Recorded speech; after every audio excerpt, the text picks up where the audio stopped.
بسم اللہ الرحمن الرحیم۔ محترم ساتھیوں، ایک دفعہ ایک شخص نے ابو جہل کے ساتھ اونٹوں کا سودا کیا اور اپنے اونٹ ابو جہل کو فروخت کر دیے۔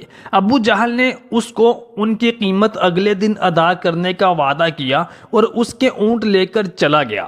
اگلے دن جب وہ شخص اپنے اونٹوں کی قیمت لینے کے لیے ابو جہل کے پاس گیا تو ابو جہل نے اس کو قیمت ادا کرنے سے انکار کر دیا اور اس کے اونٹ بھی ضبط کر لیے۔ وہ شخص نہایت غریب تھا اور مدینہ سے دور کسی اور علاقے سے اپنے اونٹ بیچنے کی غرض سے آیا تھا۔ چنانچہ جب ابو جہل نے اس کا مال ہڑپ کر لیا تو وہ بے یار و مددگار مدینہ کے گلی کوچوں میں کسی کو مدد کے لیے ڈھونڈنے لگا۔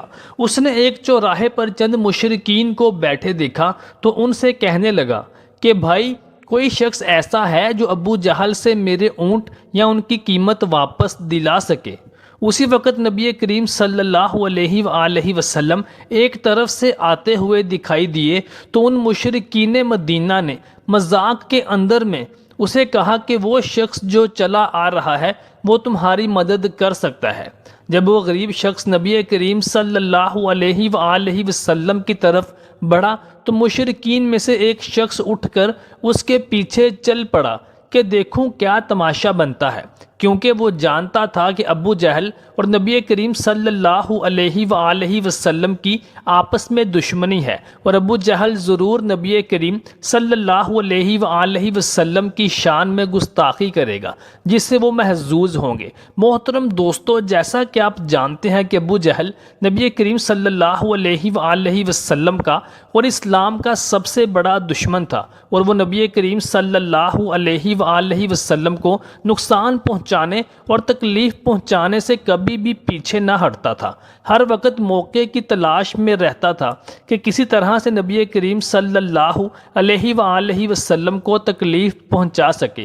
اللہ کے نبی جب دنیا میں آئے، اہل کفر و باطل نے ان کا نہ صرف انکار کیا بلکہ ان کے راستے میں ہر طرح کی رکاوٹیں بھی کھڑی کی۔ کتنے ہی انبیاء کرام علیہ السلام کو ان کی قوموں نے شہید کر ڈالا۔ حضور نبی کریم صلی اللہ علیہ وآلہ وسلم کی بھی بہت زیادہ مخالفت کی گئی۔ اس کے باوجود کئی بار معجزانہ طور پر کفار نبی کریم صلی اللہ علیہ وآلہ وسلم کے رعب میں آ کر خوف سے کانپ اٹھتے۔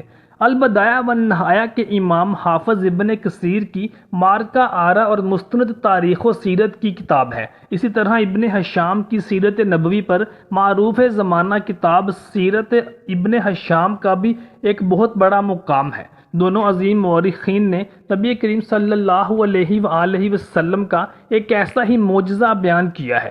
اس واقعہ کے راوی ابن اسحاق ہیں جن سے ان مورخین نے اسے نقل کیا ہے۔ ابن اسحاق نے بیان کیا ہے کہ دشمن خدا ابو جہل بن ہشام رسول اللہ صلی اللہ علیہ وآلہ وسلم سے سخت دشمنی اور بغض رکھتا تھا۔ اللہ تعالیٰ نے حضور اکرم صلی اللہ علیہ وآلہ وسلم کے ذریعے ابو جہل کو کئی بار ذلیل اور رسوا کیا۔ یہ نبی کریم صلی اللہ علیہ وآلہ وسلم کے معجزات تھے۔ ابن اسحاق رحمۃ اللہ علیہ نے کہا کہ مجھ سے عبداللہ بن ابو سفیان ثقفی نے بیان کیا اور یہ بہت اچھے حافظے والے بزرگ تھے۔ انہوں نے کہا کہ عراش کی بستی سے ایک شخص اونٹ لے کر مکہ مکرمہ آیا۔ ابو جہل نے اس سے اونٹ خرید لیے، پھر قیمت ادا کرنے سے انکاری ہو گیا۔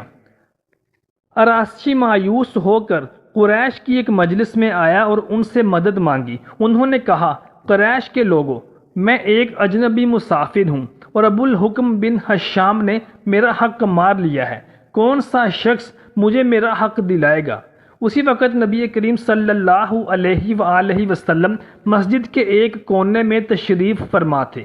اہل مجلس سبھی منکرین حق تھے۔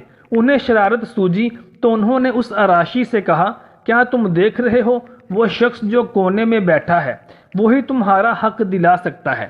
دراصل سرداران قریش جانتے تھے کہ ابو جہل حضور اکرم صلی اللہ علیہ وآلہ وسلم سے سخت عداوت اور کینہ رکھتا ہے۔ وہ نبی کریم صلی اللہ علیہ وآلہ وسلم کی سبکی چاہتے تھے اور مسافر سے مذاق کر رہے تھے۔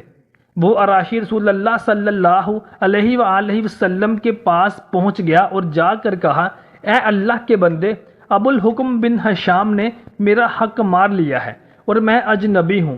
ان لوگوں میں سے میں نے پوچھا کہ کون مجھے میرا حق دلا سکتا ہے، تو انہوں نے آپ کی طرف اشارہ کیا ہے، بس آپ میرا حق دلا دیں، اللہ آپ پر رحم کرے۔ نبی کریم صلی اللہ علیہ وآلہ وسلم اسی وقت اٹھ کھڑے ہوئے اور اس کے ساتھ چل دیے۔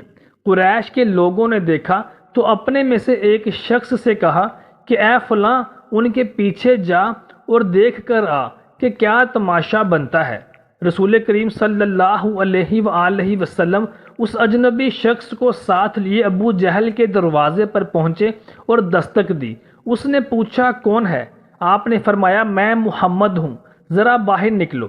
ابو جہل باہر نکلا تو اس کا رنگ اڑا ہوا تھا اور یوں معلوم ہوتا تھا کہ اس کے جسم میں روح نہیں ہے۔ آپ صلی اللہ علیہ وآلہ وسلم نے فرمایا اس شخص کا حق ادا کر دو۔ ابو جہل نے کہا بہت اچھا، میں اس کا حق ابھی ادا کرتا ہوں۔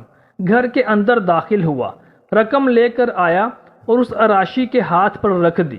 نبی کریم صلی اللہ علیہ وآلہ وسلم نے اس اراشی سے فرمایا اچھا بھائی، خدا حافظ، اور آپ صلی اللہ علیہ وآلہ وسلم چل دیے۔ اراشی قریش کی مجلس کے پاس سے گزرا اور ان سے کہا اللہ تعالیٰ اسے جزائے خیر عطا فرمائے، خدا کی قسم وہ بڑا عظیم آدمی ہے، اس نے مجھے میرا حق دلا دیا۔ جس شخص کو قریش کے لوگوں نے تماشا دیکھنے کے لیے بھیجا تھا، اس سے انہوں نے کہا تیرا ستیہ ناس ہو، تو نے کیا دیکھا؟ اس نے کہا میں نے عجیب ترین معاملہ دیکھا۔ خدا کی قسم جو ہی محمد صلی اللہ علیہ وآلہ وسلم نے اس کے دروازے پر دستک دی اور وہ باہر نکلا تو میں نے دیکھا کہ اس کے جسم میں گویا جان ہی نہیں۔ محمد صلی اللہ علیہ وآلہ وسلم نے اس سے کہا کہ اس شخص کو اس کا حق ادا کر دو، تو بغیر حیل و حجت کے ابو جہل نے اس کا حق ادا کر دیا۔ تھوڑی دیر بعد ابو جہل بھی مجلس میں آ پہنچا تو لوگوں نے اس سے کہا تیری تباہی ہو جائے، تجھے کیا ہو گیا تھا؟ خدا کی قسم تو نے تو جو حرکت کی ہے اس کی تو ہمیں کبھی تم سے توقع ہی نہیں تھی۔ ان کی باتیں سن کر ابو جہل نے کہا تمہاری بربادی ہو جائے، خدا کی قسم جو ہی محمد بن عبداللہ صلی اللہ علیہ وآلہ وسلم میرے دروازے پر آئے دستک دی، میں نے ان کی آواز سنی تو میرے اوپر رعب طاری ہو گیا۔ پھر میں نے دروازہ کھول کر باہر نکل کر دیکھا تو کیا دیکھتا ہوں کہ ان کے سر کے اوپر فضا میں ایک سانڈ اونٹ معلق ہے۔ اس اونٹ جیسی کوہان گردن اور دانت میں نے کبھی کسی اور اونٹ کے نہیں دیکھے۔ خدا کی قسم مجھے یوں محسوس ہوا کہ اگر میں نے انکار کیا تو وہ اونٹ مجھے کھا جائے گا۔ سیرت ابن ہشام القسم الاول البدایہ والنہایہ۔